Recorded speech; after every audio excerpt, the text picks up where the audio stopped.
malam, berjumpa lagi dengan saya, Benny manusia kurang kerjaan yang hobinya nonton film. Kalian penasaran dengan filmnya? Yuk kita masuk saja ke ceritanya guys. Film ini adalah sequel dari film sebelumnya yang berjudul Debt Collector. Dimulai dari Sue yang sedang berjalan-jalan dan mampir ke bar untuk minum.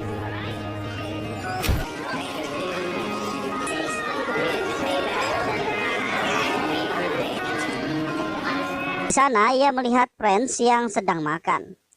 Namun keributan terjadi di bar tempat Prince bekerja tersebut. Prince berniat mengusir mereka agar ribut di luar saja, jangan berkelahi di dalam bar. Karena tidak terima ditegur, para preman itu malah marah dan ingin menghajar Prince. Prince yang emosi langsung menghajar mereka semua.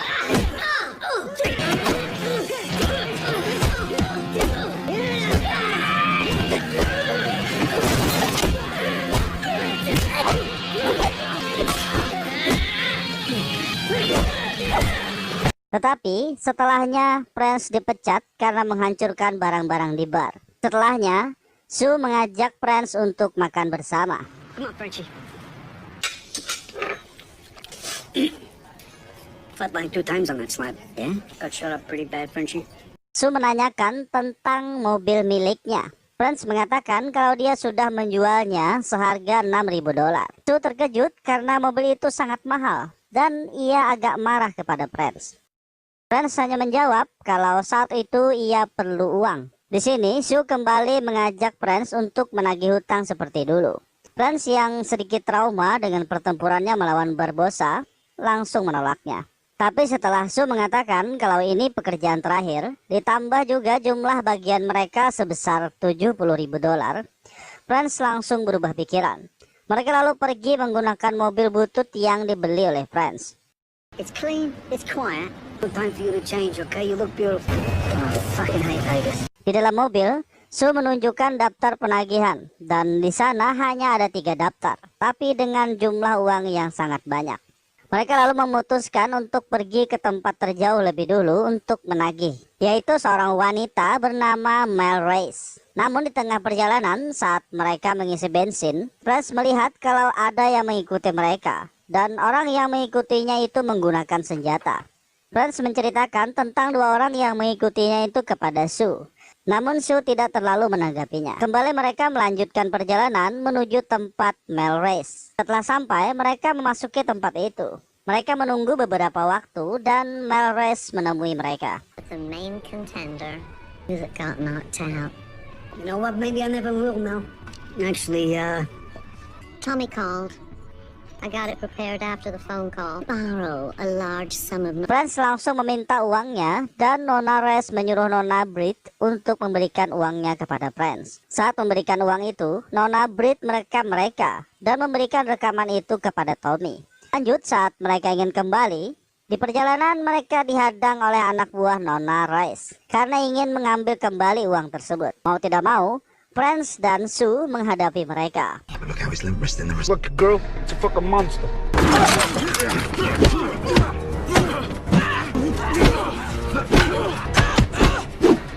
Empat anak buah Nona Race dikalahkan dengan mudah, namun Sue terluka di bagian telinga terkena pentungan. Lanjut, Prince mengatakan kalau malam ini mereka harus menginap untuk beristirahat karena mesin tidak akan berfungsi tanpa roda gigi. Malam harinya saat Sue sedang istirahat, ia menelpon Tommy dan bertanya kalau ada 2 orang bersaudara yang menggunakan senjata mengikuti mereka. Tommy mengatakan kalau 2 bersaudara itu mengikuti mereka agar Prince dan Sue tidak kabur dengan uang tersebut. Setelah itu, Prince datang membawakan minuman untuk Sue. Namun Sue menolak karena ia sudah lama tidak minum alkohol. No. Yeah? By the way, it's 100% bull. Twice, right? How about you? It's kind of embarrassing. Yeah, but... Prince selalu kembali ke kamarnya untuk beristirahat. Esok harinya, mereka melanjutkan perjalanan menuju klub tinju untuk menagih hutang kepada Esteban Madrid. Saat sampai di depan klub, mereka beristirahat sebentar untuk minum kopi. coffee, Frenchie. Jesus, Esteban Madrid knife. It's because you don't concentrate when you read things. Pro boxing, maybe it's a little different. And I'm also not saying that a box is a fucking awful. Setelah itu mereka masuk ke klub tinju dan mencari Steban Madrid. All right, you gotta check in. All right, we don't want to have to break out the defibrillator. There's no need for language like that. Listen, mate, if you're gonna get saucy, fucking... Oh, right, okay. You're a tough guy. Anak buahnya mengantarkan mereka berdua ke ruang Steban Madrid. Franz selalu menagih hutangnya, akan tetapi Madrid mengatakan uang itu adalah sponsor untuk petinjunya. Jadi ia tidak akan membayarnya. Madrid memanggil petinjunya dan menyuruh mereka mengalahkannya. Franz selalu menyuruh Sue untuk melawan petinju itu dan mereka pun bertanding.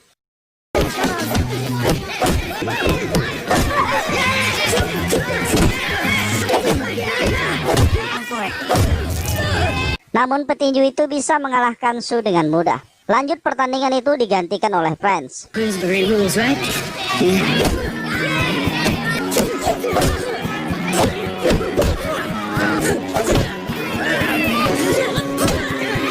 Di pertarungan itu, Franz berhasil mematahkan tangan petinju itu dan teman-temannya langsung mengeroyok Franz. Setelah itu, Madrid mengambil senjata, namun Sue berhasil merebutnya dan menodongkannya ke arah anak buah Madrid. Right there. Sue lalu memaksa Madrid untuk membayar hutangnya. Dengan sedih, Madrid terpaksa memberikan uang tersebut. Setelah mendapatkan uangnya, mereka langsung keluar meninggalkan tempat itu. Kemudian mereka mampir untuk makan, dan dua orang bersaudara yang dari tadi mengikuti mereka juga masuk ke sana. Yang ternyata mereka berdua adalah anak buah Molly, adiknya Barbosa. Sue lalu keluar, dia pergi ke telepon umum untuk menelpon Tommy. Yang ternyata Tommy disandra oleh Molly, dan utang yang mereka tagih itu sebenarnya milik Barbosa. Boss, listen. Di sini flashback sedikit saat Tommy pergi ke kantornya. Ternyata di sana sudah ada Molly menunggunya. Molly mengetahui kalau Tommy membohonginya dengan mengatakan kalau Franz dan Sue juga terbunuh saat pertempuran. Lanjut, Molly mengatakan kalau tewasnya Barbosa, ia meninggalkan tagihan besar dan akan memanfaatkan Franz dan Sue untuk menagihnya. Molly memberikan waktu 48 jam kepada Tommy. Jadi sebenarnya Tommy mengatakan kalau Franz dan Sue lah yang telah membunuh Barbosa. Padahal yang membunuh Barbosa adalah Tommy. Tommy mengatakan kalau Franz dan Sue juga ikut terbunuh di pertempuran tersebut. Molly yang ingin membalas dendam kematian Barbosa memanfaatkan Franz dan Sue untuk menagih hutangnya. Kembali ke Franz dan Sue, di perjalanan Franz menanyakan siapa sebenarnya Molly ini. Namun Sue tidak menjawabnya. Dia hanya mengatakan satu target lagi, pekerjaan kita akan selesai. Dan mereka akan menyerahkan uangnya kepada Tommy. Lanjut, mereka sampai ke tempat Skinner. Di depan mereka melihat 3 orang memakai Harley Davidson. Mereka mengira kalau yang dihadapi adalah geng motor. Ternyata mereka salah. Ketiga orang itu hanya teman-teman Skinner. Lalu 3 orang itu pergi dari sana. Dan ini adalah saat yang tepat untuk menagih hutang. Lanjut, mereka memasuki tempat itu dan Franz membawa senjata. Di dalam mereka bertemu anak buah Skinner yang sedang bekerja. Franz selalu bertanya dengan nada kasar, "Di mana Skinner?" Kemudian anak buah Skinner itu marah. Namun Skinner datang dan menyuruh anak buahnya untuk beristirahat. Di sini Skinner sudah tahu kalau mereka berdua akan mampir. Dan Franz langsung meminta uang darinya. Tetapi Skinner tidak mau memberikan uang itu karena Barbosa sudah tewas. Ia menganggap semua hutangnya sudah lunas. Lanjut, Skinner mencaci mereka hingga Franz muak mendengarnya dan langsung menodongkan senjata ke arah Skinner. Namun Skinner tidak takut dengan ancaman Franz. Saat itu juga, Sue langsung memukul Skinner hingga ia tergeletak. Skinner yang agak takut langsung menyuruh anak buahnya untuk mengambil tas yang berisi uang tersebut. Namun anak buah Skinner itu malah lari dengan uang tersebut. Mengetahui itu, Franz langsung mengejarnya.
Hey,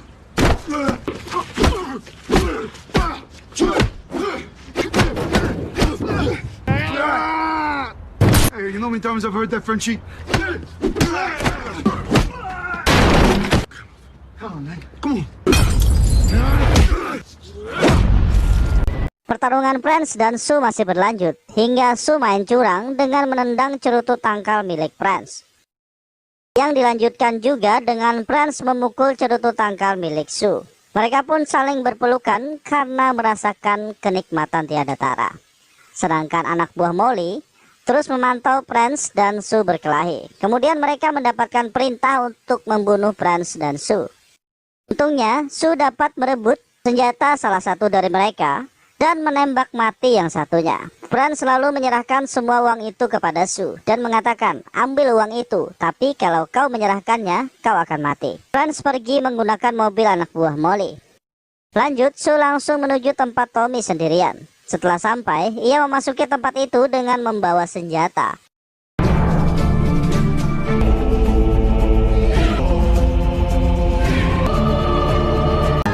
Di dalam ia menyerahkan semua uang itu dan meminta untuk melepaskan dia dan Tommy.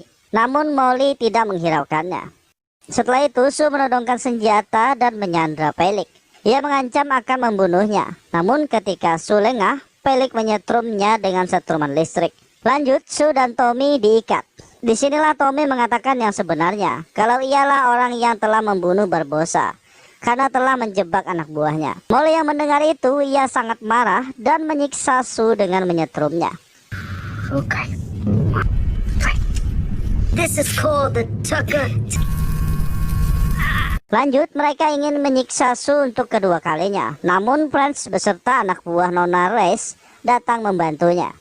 Kemudian terjadilah tembak-menembak antara anak buah Molly dan Prince serta anak buah Nona Rice. Saat Sue bersama Tommy ingin kabur dari sana, Molly menembak Tommy dan Tommy langsung tewas di tempat. Akan tetapi Sue juga berhasil membunuh Molly dengan menembaknya. Sedangkan anak buah Nona Rice masih menghadapi anak buah Molly. Prince selalu membawa Sue keluar dan berhasil selamat dari anak buah Molly. Setelah keluar, mereka dijemput oleh Nona Rice yang langsung pergi dari tempat itu. Ternyata semua uang yang ada di tempat itu dijadikan bayaran kepada Nona Rice untuk menyelamatkan mereka berdua. Esok harinya, mereka pergi ke pemakaman Tommy. Kemudian mereka berdua berbincang dan Prince menawarkan pekerjaan di pantai timur bersamanya, namun Sue menolaknya. Saat Prince ingin pergi menggunakan mobilnya, Sue terkejut dan kagum melihat mobil Prince yang sangat keren. Dan mereka menaiki mobil itu untuk bersenang-senang. Film pun berakhir.